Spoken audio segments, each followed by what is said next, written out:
नमस्कार बंधुरा WB pharmacy YouTube चैनेले आपनादेर सकलके आबारो स्वागतम जानाई। आमि पवित्र विश्वास एकजन फार्मासिस्ट।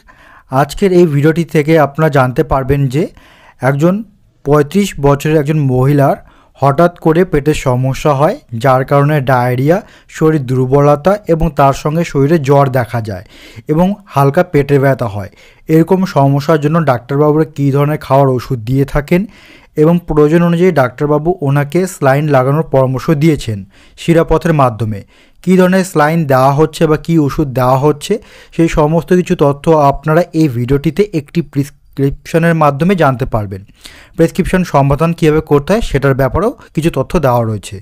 তো ভিডিওটি প্রথম থেকে শেষ পর্যন্ত অবশ্যই দেখবেন এবং আপনি যদি প্রথমবার আমার ভিডিওটি দেখছেন তাহলে পাশে থাকার জন্য অবশ্যই চ্যানেলটিকে সাবস্ক্রাইব করবেন। তো দেখুন বন্ধুরা, এখানে আপনারা দেখতে পারবেন যে ডেটটা কিন্তু এখানে পরিষ্কার দেওয়া রয়েছে 19/12/23। এই ডেটে একজন সুলতানা নামে একজন পেশেন্ট, মহিলা পেশেন্ট, 35 বছর ওনার বয়স, তিনি ডাক্তারবাবুকে দেখিয়েছেন। ডাক্তারবাবু ওনার যে ফাইনাল ডায়াগনোসিসকে আইডেন্টিফাই করেছেন এবং নোট ডাউন করেছেন সেটা হচ্ছে AGE লেখা রয়েছে।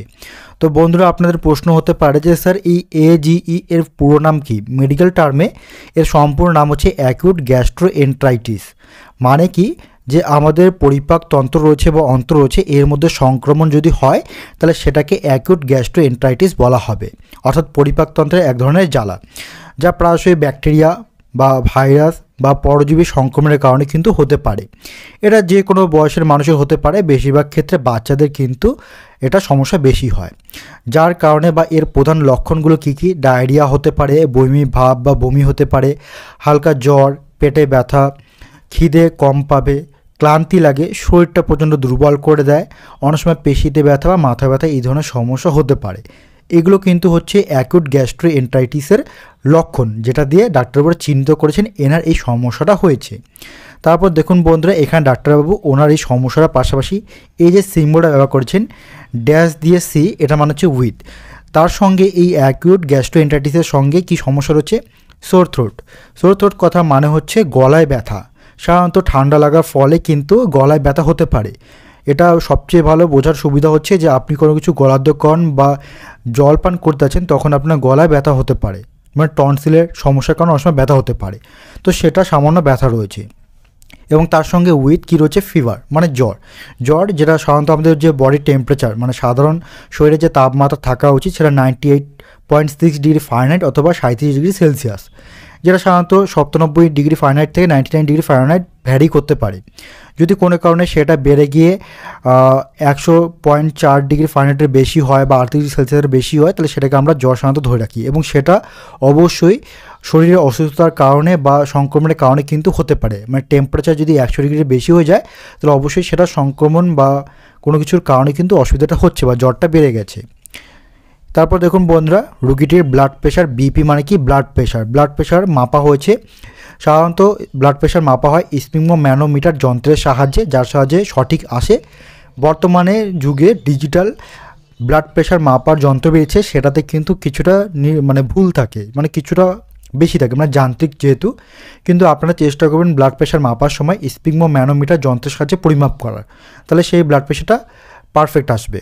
এখানে ব্লাড প্রেশারটা রয়েছে 100/80।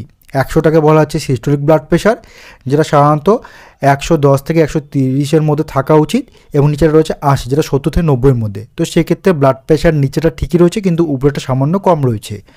তো এই ক্ষেত্রে পেশেন্টটার যে শরীর দুর্বলতা রয়েছে, জ্বর, তার সঙ্গে ডায়রিয়ার সমস্যা রয়েছে, তার জন্য ডাক্তারবাবু বিভিন্ন ওষুধ খাওয়ার পরামর্শ দিয়েছেন। তো দেখুন বন্ধুরা, প্রথম যে ওষুধটা ডাক্তারবাবু দিয়েছেন, এখানে দেখুন ট্যাবলেট জেনোসিন OZ, এই ওষুধটা দিয়েছেন। জেনোসিন OZ একটা মাত্র কোম্পানির নাম, কোম্পানির দেওয়া নাম, অর্থাৎ সান ফার্মাসিউটিক্যাল ইন্ডাস্ট্রিজ লিমিটেড কোম্পানির দেওয়া এটা নাম। এর মধ্যে মেন যে কম্পোজিশন থাকে সেটা আপনাকে ভালো মতো জেনে নিতে হবে। জেনোসিন OZ এই ওষুধটার মধ্যে দুটো কম্বিনেশন থাকে। এক, ওফ্লাক্সোসিন থাকবে 200 মিলিগ্রাম এবং আরেকটা থাকবে ওরনিডাজল 500 মিলিগ্রাম। দুটো কম্বিনেশন একসঙ্গে হয়ে কি করবে, যে গ্যাস্ট্রোএন্টারাইটিসের সমস্যাটা হচ্ছিল, যার কারণে ডায়রিয়া বা পেটের সমস্যাটা হচ্ছিল, সেই জন্য কিন্তু দেওয়া হয়েছে। ওষুধ খাওয়ার নিয়মটা একটু ভালো মতো দেখবেন। BDPC লেখা রয়েছে, মানে BD মানে বিসিন ডাই, ল্যাটিন শব্দ থেকে এসেছে, PC মানে পোস্ট সাইকেল, অর্থাৎ খাবার পর। দিনে 2বার করে খাবার পর খেতে হবে, কন্টিনিউ 5 দিন।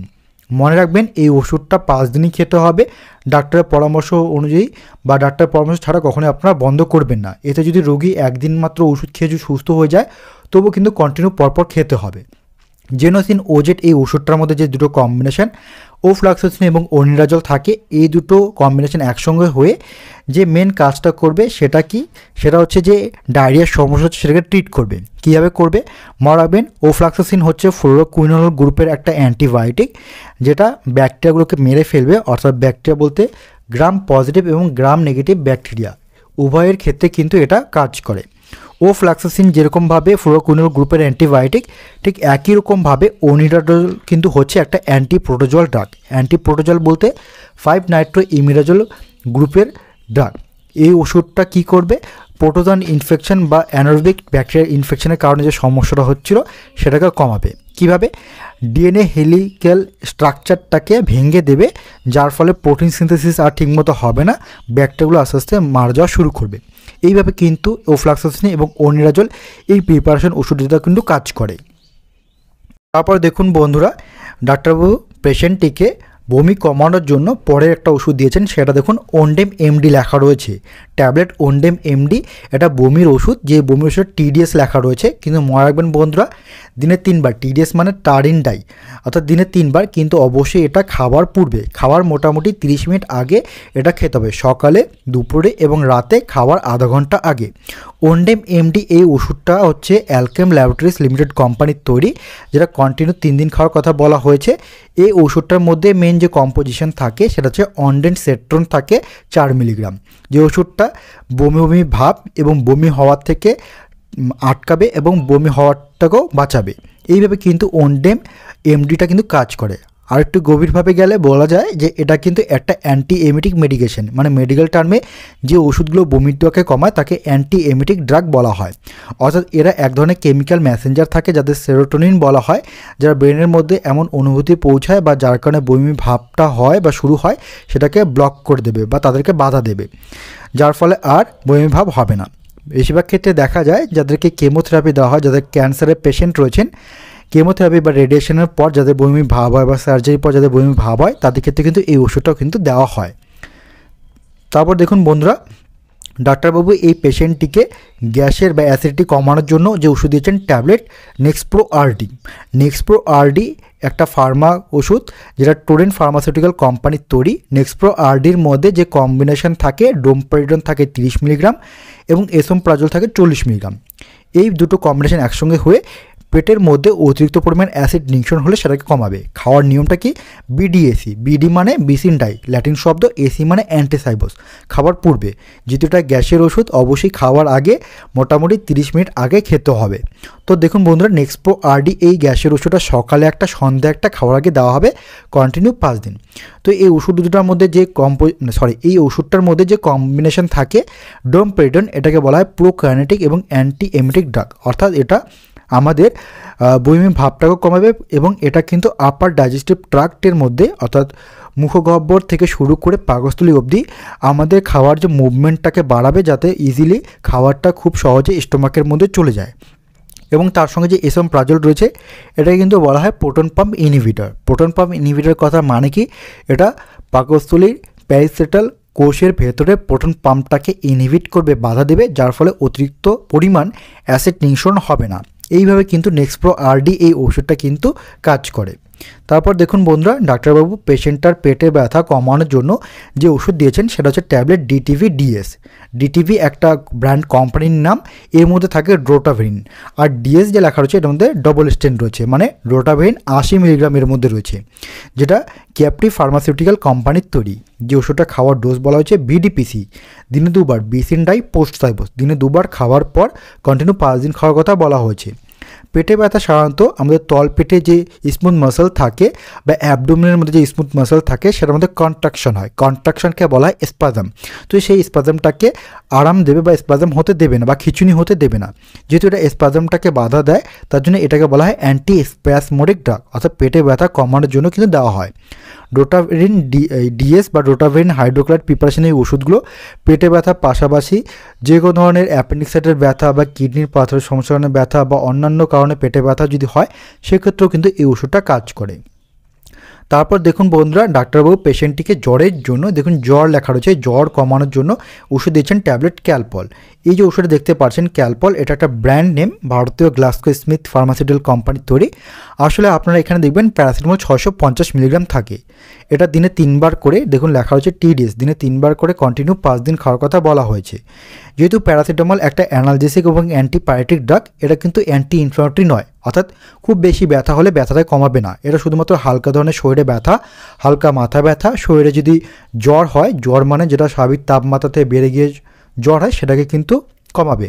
অ্যানালজেসিক কথা মানে হচ্ছে শরীরে ব্যথাটা কমাবে, অ্যান্টিবায়োটিক মানে স্বাভাবিক তাপমাত্রা বেড়ে গেলে সেই স্বাভাবিক তাপমাত্রাটা বেড়ে যাওয়াটাকে অতিরিক্ত না হয় সেটাকে কমাবে। এইভাবে কিন্তু প্যারাসিটামল ওষুধ কিন্তু কাজ করে। তো মনে রাখবেন প্যারাসিটামল অতিরিক্ত খাওয়া ভালো নয়, কারণ এর সাইড এফেক্টস অন্যতম হচ্ছে লিভার ড্যামেজ কিন্তু করতে পারে। তাই প্রয়োজন হলে খেতে হবে, প্রয়োজন না হলে প্যারাসিটামল খাওয়া যাবে না। তারপর দেখুন বন্ধুরা, ওষুধগুলো খাওয়ার পাশাপাশি পেশেন্টটিকে ডাক্তারবাবু অ্যাডভাইস করেছেন যে আইভি ফ্লুইড, এটা লেখা রয়েছে আইভি মানে ইন্ট্রাভেনাস, ফ্লুইড মানে শিরাপত্রের মাধ্যমে ফ্লুইড মানে এখানে টোটাল প্যারেন্টাল নিউট্রিশন দেওয়া হচ্ছে, অর্থাৎ আরএল কথা মানে হচ্ছে রিংটার্স ল্যাকটেট স্লাইন বা ইনফিউশন বলা হচ্ছে, যেটা দেওয়ার নিয়ম বলা হচ্ছে 5 আওয়ার্স, 5 ঘন্টা। অর্থাৎ এটা 500 ml একটা ইনফিউশন, যেটা 5 ঘন্টায় 500 ml চললে 1 ঘন্টা চলবে 100 ml, তার মানে 1 মিনিটে দেওয়া হবে 1.66 ml। অর্থাৎ আপনাদের বুঝতে সুবিধা হবে যে 1 ml এর মধ্যে যদি 20 ফোঁটা যদি স্লাইন পড়ে, তাহলে 20 ফোঁটা স্লাইন কিন্তু চলবে প্রায় 1 মিনিট ধরে। এবং বন্ধুরা মনে রাখবেন, এই যে স্লাইনটার কথা বলছি, যেটা রিঙ্গার্স ল্যাকটেট নামে যেটা পরিচিত, এটা কিন্তু অনেক সময় সোডিয়াম ল্যাকটেটও বলা হয়। এর মধ্যে বিভিন্ন ইনগ্রিডিয়েন্টস থাকে, যেমন সোডিয়াম ক্লোরাইড থাকে 0.600 গ্রাম, সোডিয়াম ল্যাকটেট থাকে 0.320 গ্রাম, পটাশিয়াম ক্লোরাইড থাকে 0.040 গ্রাম, ক্যালসিয়াম ক্লোরাইড থাকে 0.027 গ্রাম। এই টোটাল ইনগ্রিডিয়েন্টসগুলো এই ভলিউমটার মধ্যে কিন্তু থাকে, মানে এই ইনফিউশনটার মধ্যে থাকে।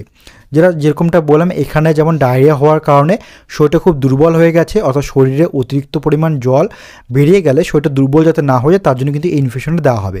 ডায়রিয়ার পাশাপাশি যদি কেউ বারবার বমি করে, তাই সেই ক্ষেত্রেও কিন্তু এই স্যালাইনটা দেওয়া হয়। এবং যাদের ক্যালসিয়ামের সমস্যা রয়েছে বা ক্যালসিয়াম লো রয়েছে বা যাদের ব্লাড প্রেশার লো রয়েছে, তাদের ক্ষেত্রেও কিন্তু দেওয়া যায়। কিন্তু বন্ধুরা মনে রাখবেন, এই স্যালাইনটা কিন্তু সেই সমস্ত রোগীদের দেওয়া খুবই বিপজ্জনক হয়ে দাঁড়ায় যাদের কনজেস্টিভ হার্ট ফেলিয়ার সমস্যা রয়েছে, বা যাদের কিডনি সমস্যা রয়েছে, বা যাদের লো প্রোটিন বা লো অ্যালবুমিন রয়েছে, তাদের ক্ষেত্রে কিন্তু এই স্যালাইনটা দেওয়া কিন্তু একটু বিপজ্জনক হয়ে দাঁড়ায়, বা বেশিরভাগ ক্ষেত্রে যাদের লিভার ফেলিয়ার সমস্যা থাকে তাদের ক্ষেত্রে।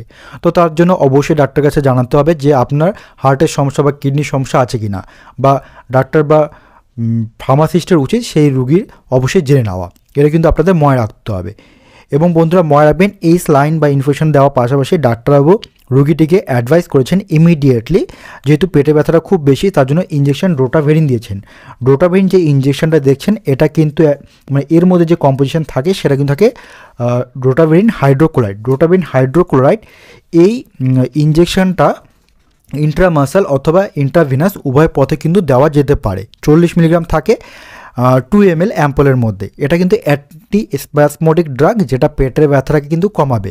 ডায়রিয়ার সমস্যার কারণে বা অ্যাকুট গ্যাস্ট্রোএন্টারাইটিসের কারণে পেটে ব্যথা, সেটা কিন্তু কমাবে। তার পাশাপাশি বন্ধুরা, এখানে যে পরের যে ইঞ্জেকশনটা দেওয়া রয়েছে, এটা কিন্তু ইঞ্জেকশন কি দেওয়া রয়েছে, রেন্টাক। যে ইঞ্জেকশন রেন্টাকটা দেওয়া রয়েছে, যার মধ্যে থাকে র্যানিটিডিন কম্পোজিশন, যেটা 25 mg থাকে প্রতি 1 ml অ্যাম্পলের মধ্যে, অর্থাৎ এর মধ্যে 2 ml এর অ্যাম্পলের মধ্যে 50 মিলিগ্রাম র্যানিটিন থাকবে। অর্থাৎ র্যানিটিনকে বলা হয় হিস্টামিন H2 রিসেপ্টর ব্লকার, যেটা কি করবে, এক্সেস পরিমাণ অ্যাসিডিটি যদি ক্ষরণ হয়, যার কারণে অনেক সময় পেটে ব্যথা হতে পারে, সেটা কিন্তু কমাতে সাহায্য করবে। এছাড়া অ্যাসিড রিফ্লাক্সের সমস্যা যদি হয়, মুখ দিয়ে টক জল ওঠা, সেটাও কিন্তু কমাবে। যখন বমি ভাব বা বমি বা টক জল ওঠা, সেটা কমাবে। রেন্টাক ইঞ্জেকশনটা যেটা ভারতীয় JB chemicals and pharmaceutical limited কোম্পানির তৈরি।